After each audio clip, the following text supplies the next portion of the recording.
This morning, the Vatican fell silent.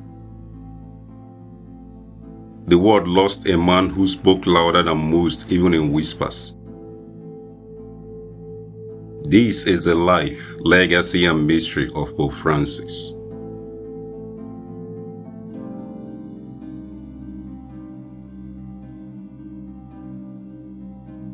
Long before white robes, he wore an apron, white floors, survived dictatorship, and heard God in the noise.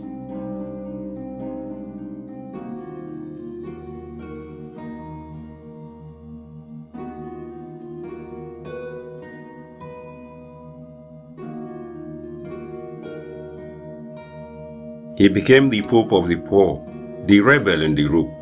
He said more with humility than power ever could.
He stood for the climate.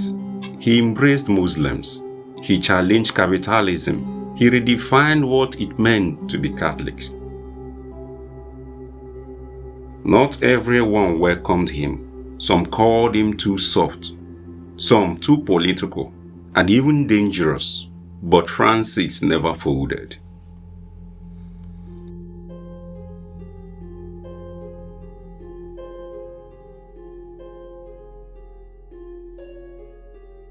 He knew the end was near, and yet he smiled until the world excelled with him one final time.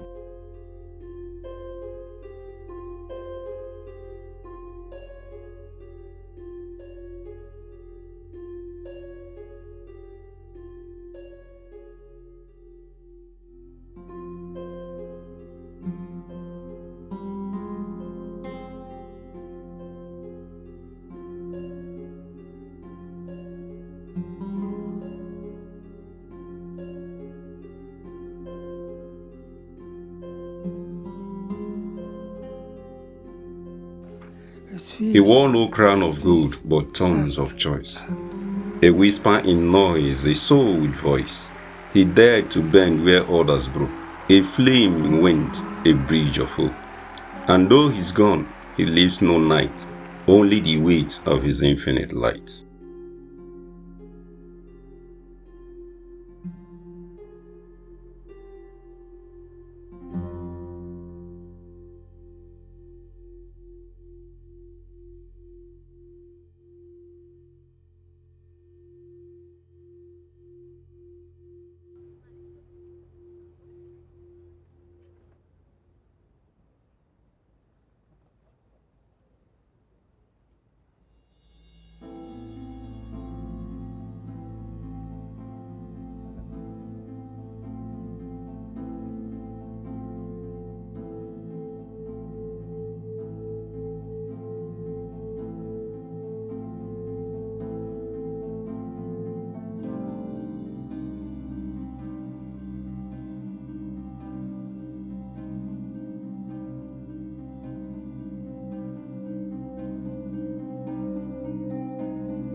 While the world burned with divisions, Pope Francis whispered one radical word: mercy.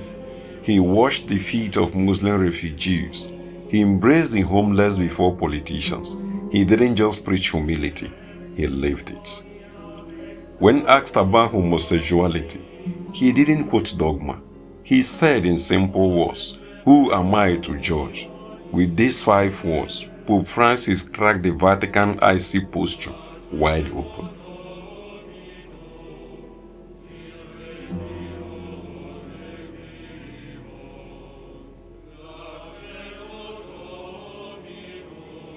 And to the rich, Pope Francis has always issued a warning: this economy kills.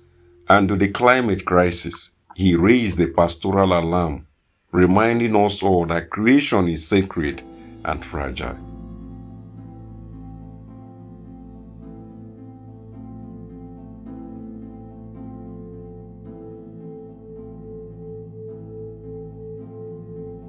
Pope Francis' diplomacy was not soft sermon. In the shadows, Pope Francis became a broker of impossible peace, from Cuba and the US to the sacred Vatican-China deals.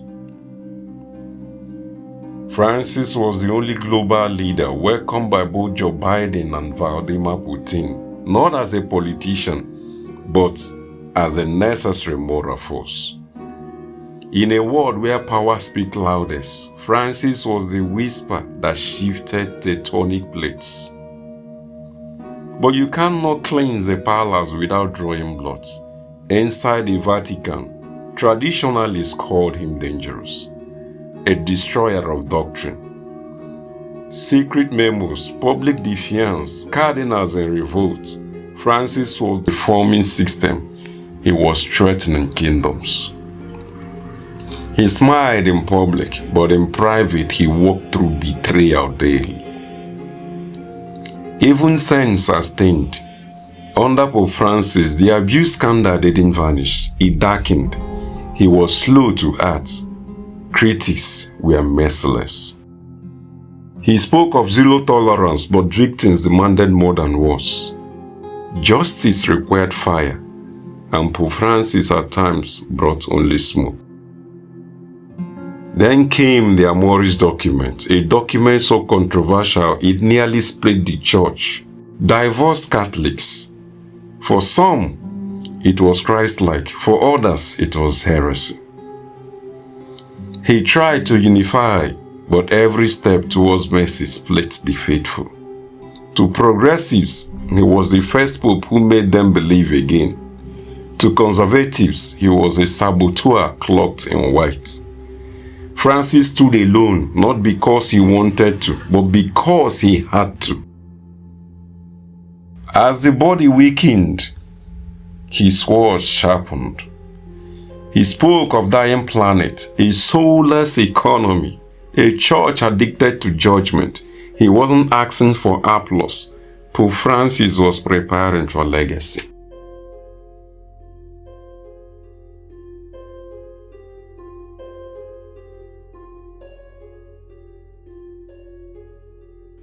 In his last days, he quoted St. Augustine, "I am a puzzle to myself," and he remained to us all an enigma.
This was Pope Francis, not just a pope, a paradox, a light, an infinite focus.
Pope Francis, his life, his choice, his legacy has sparked intense debate around the world.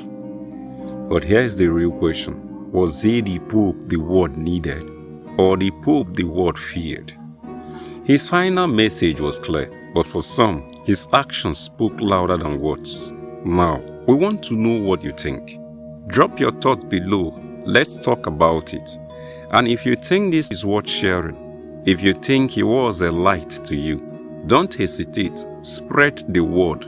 Keep the conversation going. Comment your thoughts, share this video, and join the global conversation. This isn't just history. This is happening right now.